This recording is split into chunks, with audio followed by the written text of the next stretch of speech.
Hi, everyone, and welcome to this week's installment of Mish's Market Minute. I am your host, Mish Schneider, and I'd like to thank StockCharts TV for giving me this opportunity every week.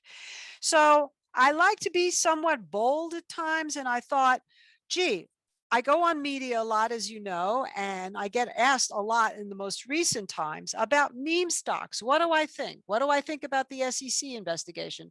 Do I have any positions on in them? How would I trade them? Et cetera, et cetera. Do I think this is a trend that's going to continue? What do I think it's done for the retail market in general?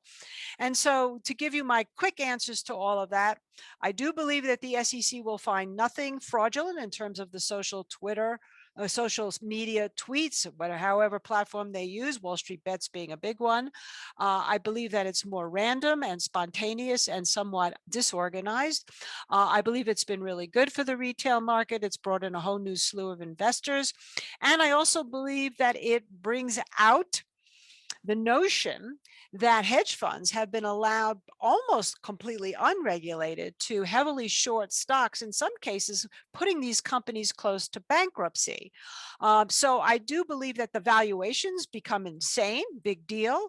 And that is why we're not necessarily looking at these as fundamentals, but I'm going to show you how I've taken advantage of some of these by chance because of the fundamentals, but we're really looking at this as sort of a fun, active trade that if you know how to do it and you understand entries, risk management, and taking profits, you can actually make some money. So that's my goal for today. It's kind of lofty. I realize that. So that's exactly, I'm just repeating what I just told you. I want to take a look at active trading techniques, which I'm going to show you the daily charts and I'm going to show you 30-minute charts and give you just some ideas. I don't know if I'm going to have time to go through that procedure on every single stock that I'm about to show you, but at least if I can give a few ideas to you by the end of the 29 minutes, hopefully you'll have a better idea of how to trade these things and won't be so afraid or think, oh, generationally, that's something kids do. I would never do that, too risky. Risk parameters is really what it's all about. And of course, understanding how to take your profits is another thing that it's all about. So what I did was I went to Wall Street Bets. This is swaggystocks.com. And what you see here on the screen is the Wall Street Bets ticker sentiment. So essentially, this is taken from information from multiple different platforms. And essentially, it's listed in order of most positive feedback or sentiment to the most not so. I wouldn't say not positive, but not so high on the list. This blue line here represents the volume, not of the particular stock, but the volume of the messages that have gone on about the stock. So you can see that CLF right here has the most amount of volume in terms of Twitter or just social media tweets about it. And also you can see that this has a big positive sentiment. So you want to see a big positive sentiment with very little negative sentiment. And then you could see it's kind of ripe. So obviously, you shouldn't be necessarily fooled by the volume because some of these, like if you look at this one right here, IVR, has a very strong positive sentiment, very little negative, but hasn't really been talked about a lot on social media. This actually becomes sort of your list of stocks to be looking at. And you can, just like I told you last week, I gave you my 20 stock picks to be looking at, to buy, and hopefully a lot of you made some money. There was quite a few good picks there, some of which we got into, and hopefully so did you. But in the meanwhile, same kind of thing. Would maybe good for you to have a radar screen set up separately. You can go to swaggystocks.com on a daily basis and maybe make a list of maybe your top 5 that you want to watch. I think it would be difficult to watch all of these. Okay, so let's get started. So we're going to start with Cleveland Cliffs. This is a mining in steel. So of course, from a megatrend standpoint, we're considering what we're experiencing here with the potential of inflation picking up, and also the fact that we've had tremendous high demand in the housing market for things like steel.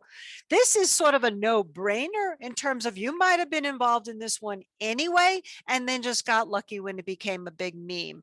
So right here, you can see if we go back a little bit, you know what I like to look for? I like to look for some kind of divergence between real motion down here, leadership down here, and the actual phase. So in this case, it broke down under the 50 and it was still showing a negative divergence here as it was moving up. So, you know, I like to wait for the Bollinger Band at least to clear. We don't have to wait for the moving averages per se. And that happened actually actually it was the next day. It was kind of right here. So it would have been an interesting opportunity to buy on this day with a risk to under the 50, and you wouldn't have been stopped out and you would have had the pay dirt here. But that's not the point to show you what happened, although I always like to show you how about phases and slope and real motion.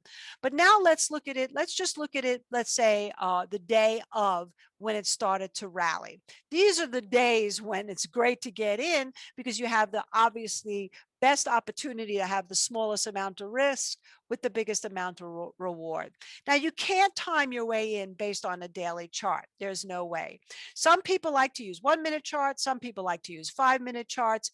I just thought for our purposes, since Market Gauge uses the opening range very often, and I actually did a whole piece for you guys on the opening range a while back.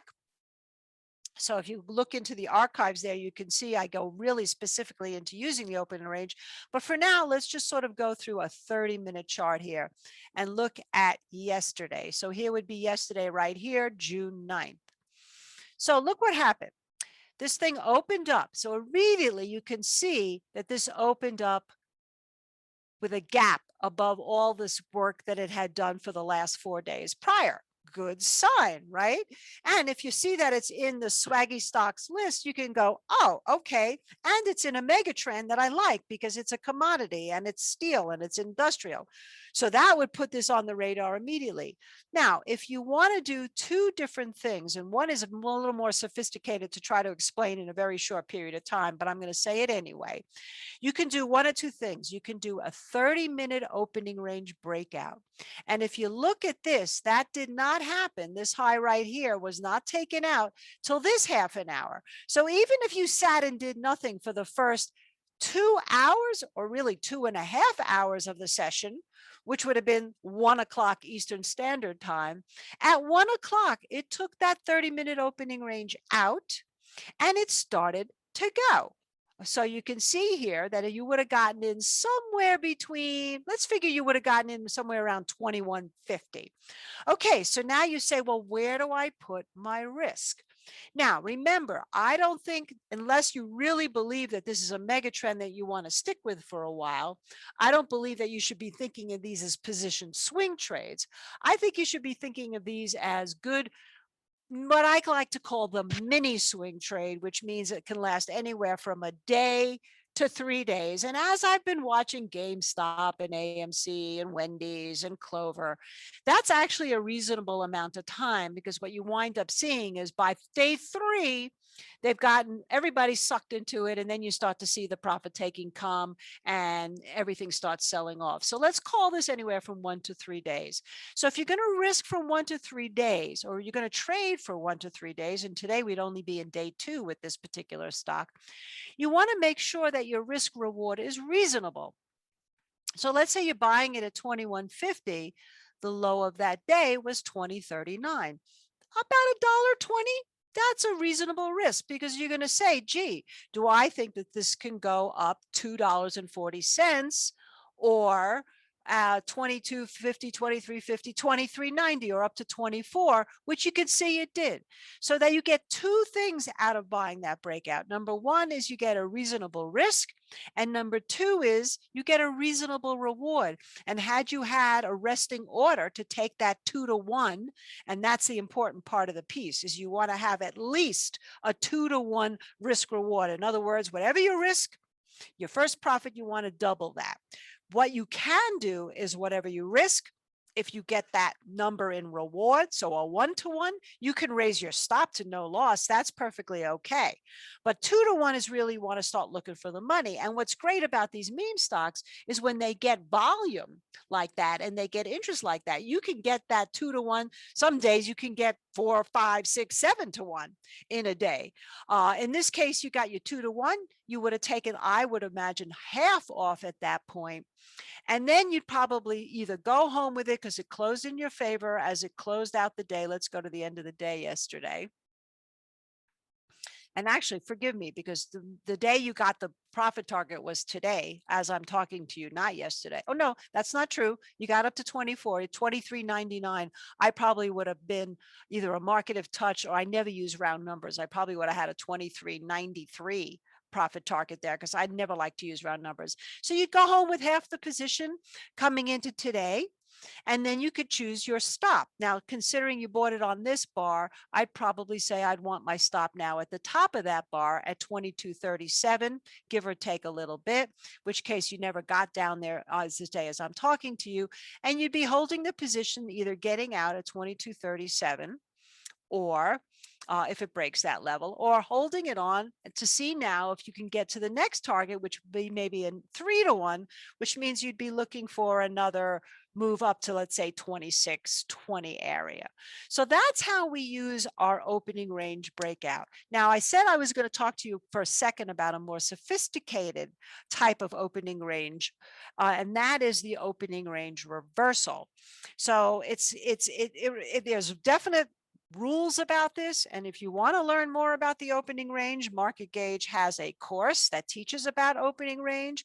It has a service that gives you things that are looking interesting on the opening range called the AM Trader, which is really great for day trading.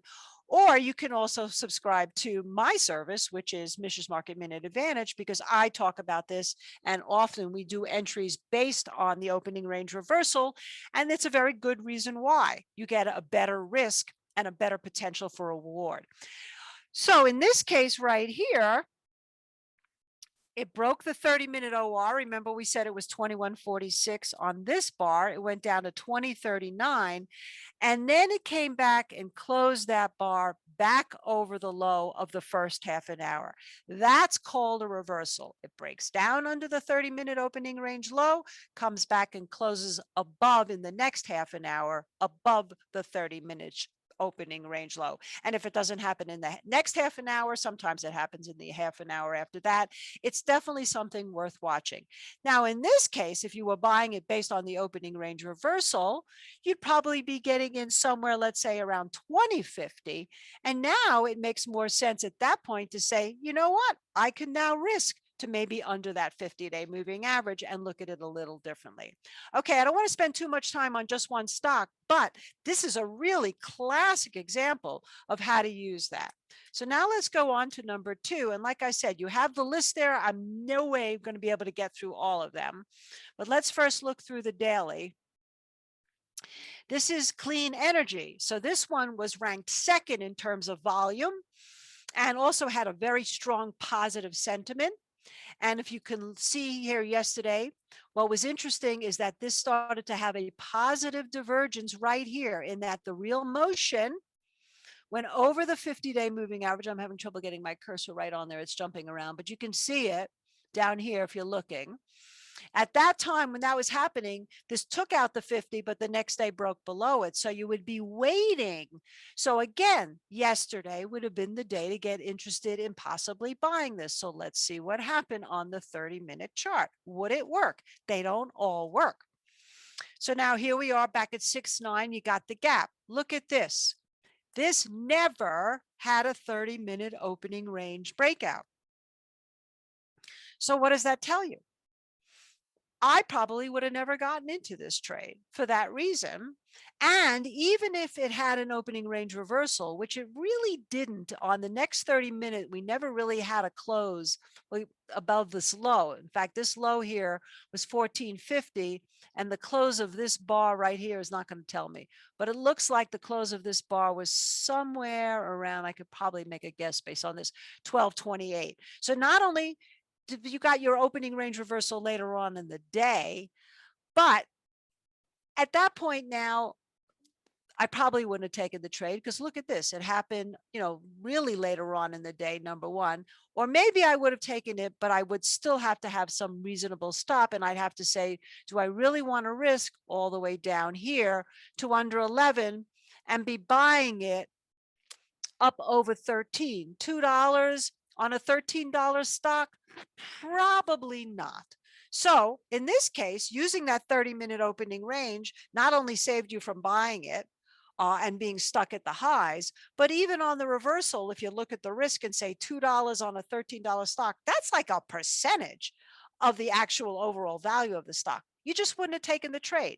Now, looking at it today, let's go back to the daily. I'm interested in this. Why? Clean energy, right? Another mega trend as we're talking more and more about going into more solar energy, et cetera, especially with the G7 happening. Not a bad thing to be taking a look at. So now you have today, this is going down as I'm talking to you, but here's your 50-day moving average. And yet you broke it on the real motion. And the real motion, by the way, is only good what I'm showing you on the daily chart. Don't use it for a 30-minute chart. Use it on a daily to see. However, if it holds here, if we go back to the 30-minute OR, your first 30 minutes today was all the way up here. If, let's say, at the end of the day, it gets back over 1158, now, if you want to risk to say whatever the low is of the day, 1067, that gives you less than $1, like 90 cents. It's still a big risk for a small stock, but at least if you really believed in this, I would just position size accordingly and have my stop, in this case, probably more underneath that 50-day moving average. Okay, so I hope this is giving you a very good idea, at least of how I watch these things. Now, another one, of course, was Clover Health. Now, if we take a look at Clover Health, this was really, the buy was really this day. And I'm not sure how long this was on the list, but we got into it this day. When I say we, I mean some of our younger staff bought it because they saw not only that it cleared the 200-day moving average, but also that it had a lot of conversation going on online. So buying it this day, you had a good risk to underneath the low. We'll look at the 30-minute, and of course you got the gap. And we've taken 1 or 2 profit targets in this. And actually, you continue to hold on to this if you want, if you got in very cleanly, because it hasn't even come close yet to filling the gap. So if we go to the 30-minute chart, let's look at what happened on 6-8. So on 6-8, wait, was it 6-8 or 6-9? Hold on, let me just make sure before I go into this whole thing here. This day was what? Today's the 10th, 9th, 8th, 7th. I thought that looked a little funny. Okay, let's go back to the 7th then. So here we go to 7. Okay, so you can see now, forget about these moving averages. They're not valid. But you can see that this gapped up. Now, remember the 30-minute opening range breakout? Look how clean it was. You had that first 30-minute. You could have entered on the second 30-minute. Now, in this case, your low was 935, and you probably would have been buying it around 1050.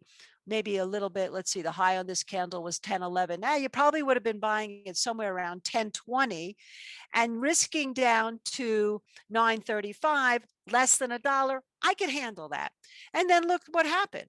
So now a 2-to-1 ratio in terms of risk reward, you would have been taking your first profit target and maybe you would have waited or not on this gap, or maybe you would have taken some off before you went home that day, because if you bought it at 1020 and you risked 90 cents at $1.80, you're looking at $12. And did it get up to, no, yes, it got up to $12. So you probably would have taken some off and gone home with the rest and woken up to a really nice surprise, looking at 3-to-1 or 4-to-1. So that's how that one works. Very simple if you have some type of strategy and you understand stops. Now, AMC, and I'm going to check my time here because I have a lot of these stocks. But again, to me, what's important is not going through every single one of these stocks. It's going through the procedure of these stocks. So in this case, with AMC, AMC really got started. What would you say the AMC meme time was? When did it really start hitting the boards? When do we get in? at 13 or something, right? The 25th of May. Okay, that's what it kind of looks like to me. So now we really started paying attention to this just because it's the movies and you can go back to the movies now. So it's a post-pandemic type play. So you knew you might get some traction, but this was before it became this big meme. So on May 25th, let's find the date here. May 25th. I'm not saying we necessarily had a rock solid bottom buy, but this is when we got interested on this day right here. And you could see why. Well, that's the 24th. But on the 24th, if you can, I don't want to move my cursor, but if you look at where real motion is, look what's happening there. It got back over the 50-day moving average on real motion, just as it got back over the 50-day moving average and kind of held there on the actual chart. So it was in a bullish phase. We like that. Now, we got in on the next day because we wanted to make sure it was going to clear all this resistance, and it did. That's our 25th. So let's go to the 25th on a 30-minute chart. Can I even get the 25th? I'm going to have to go back a little bit in time here. Hold on.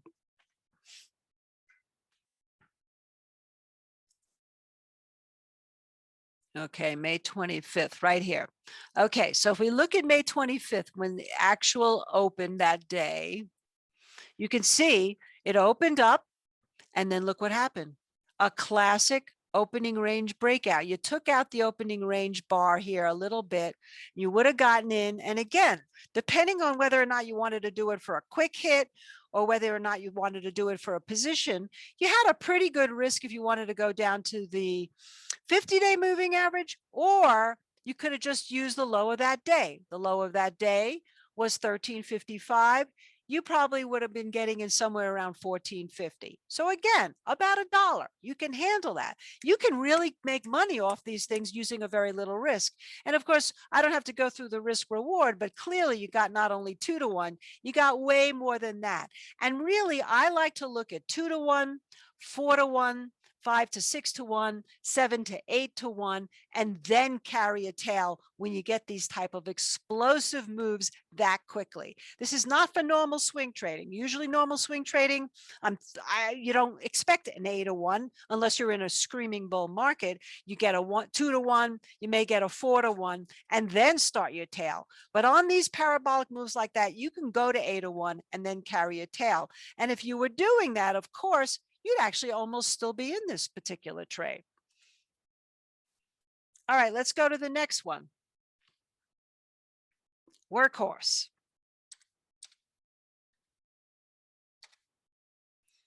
All right, let's go back. Oh, that is a daily chart. And let's go back a little bit tighter in range. No, too tight. What did I have before? 3 months? Yeah, okay. I like to see a little bit of a trend on the daily chart. So if we're looking back here on the daily chart of Workhorse, this is in the automobile space. It's an electric car. Of course, that's another series that I did for y'all, was on electric vehicles a few weeks ago.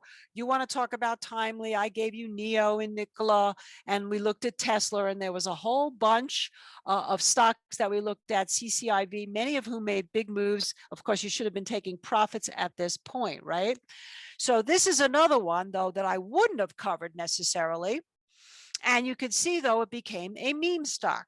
So at the point where this really started to get interesting was, again, if we look at real motion, it started to clear the 50-day moving average, the actual day that it closed above the 50-day moving average. So that's an interesting opportunity right there.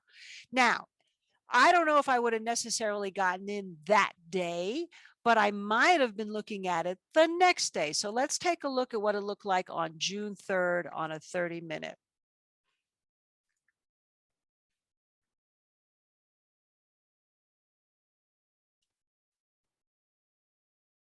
Okay, here's June 3rd. Gapped up. Did it have an opening range breakout? No, it did not. Did it have an opening range reversal? Yes, it did right here. So I might have been getting in on this bar right here, which means I might have been getting in somewhere around, well, let's see what the low is of this day on the first 30 minutes was 1408. So I probably would have been getting in, let's say about 1420 on this stock. And I couldn't obviously risk, I could risk to the low of this bar. So I would have risked, let's say, to under 1310. Or I might have come up with something else at that point. I'm not sure. I mean, it's hard to look back and say, this is what I would have done. Now, in this case, you would have bought it. You didn't really have much going home. So you would have had to take the risk home the next day, and look what would have happened. You would have actually probably been stopped out of this one, only to find it go back up again. So this one wasn't nearly as clean. And it's interesting. We're now at the fifth mention on terms of the swaggy stocks most tweeted about or most social media about. So maybe, you know, you get less interest, less volume in terms of the social media. You're going to have a little bit more choppy condition. That's not a scientific observation. That's just a casual observation. But nonetheless, this is a day that you probably would have lost some money because you would have taken it home and you would have had to stop under this 1310, and the low this day was under 1250. Would you have held? Maybe. The only other choice you would have had was to adjust your position sizing based on the fact that this gapped up and had you stop somewhere over this high 1154, maybe let's say 1175, in which case you would have stayed with it. But as we move on with this one, let's assume you got in, what did we say, 1420. If you would have risked down to ultimately 1175, that means now all of a sudden you're risking close to $3. You would have had to make $6, which means you would have to make a move up to 2020. You haven't gotten it yet. The highest so far has been 1859 on this one. So this one wasn't a good one, and you might have gotten a little chopped up, but that's okay. As long as you understand that getting chopped up is part of playing these meme stocks, number one. But when you make money, like I just showed you in CLF, CLNE, CLOV, and AMC, if you get one that gets you a little chopped up, so be it. That's part of it. Okay, let's take a look at another one. And that is BB, BlackBerry, which is a stock I watched for years, and then I completely lost interest in it. And of course, now it's become the big meme stock. But again, let's go back. So once we cleared this 50-day moving average, we also cleared it in real motion here, just on a base straight up bullish scenario, confirmation of a phase change to bullish, you would have been buying in on this day anyway. So let's say we got in at 9, let's call it 10, just to make even numbers. And when you get in at 10, you want to risk at least down to below here. So you would have had to risk to about 850. So you would have had to risk about $1.50. I like to risk the low of the day. It cleared the moving average. So if I would have gotten it at 10, I would have risked under 850. So what does that mean, guys? It means now that if I'm risking $1.50, I want to make $3, which means I want to make 13. Well, I certainly wouldn't have made it this day, but ever the next day, obviously, I got my first profit target in the first half an hour. And so this is more than makes up for the little chop that we had to go through in Workhorse. BlackBerry also worked really great in terms of the candles, in terms of the daily. If we go back now and just look at it on a 30-minute basis, let's see how that would have worked out. Because remember, we said we would be getting in June 2nd based on the breakout. Didn't have one till here. So again, here's your opportunity to get in. And now you would have actually had, you could see that you would have had a little bit of chop in terms of the 30-minute candles, but you would have never been stopped out in terms of the daily. So I'd like you to go through the rest of the list that I gave you here. You have it up on your screen of all the different stocks. I covered the biggest ones right now, but we are out of time. I hope this was helpful. Thank you so much for watching, and bye for now. Hey guys, Dave Keller here with StockCharts.com. Thanks so much for watching our video. If you enjoyed it, and we hope you did, hit the like button right below. Also, we have so much new content every day. Consider subscribing to the channel. Just hit the subscribe button in the video or right below. Thanks for watching. Stay safe. Have a fantastic day.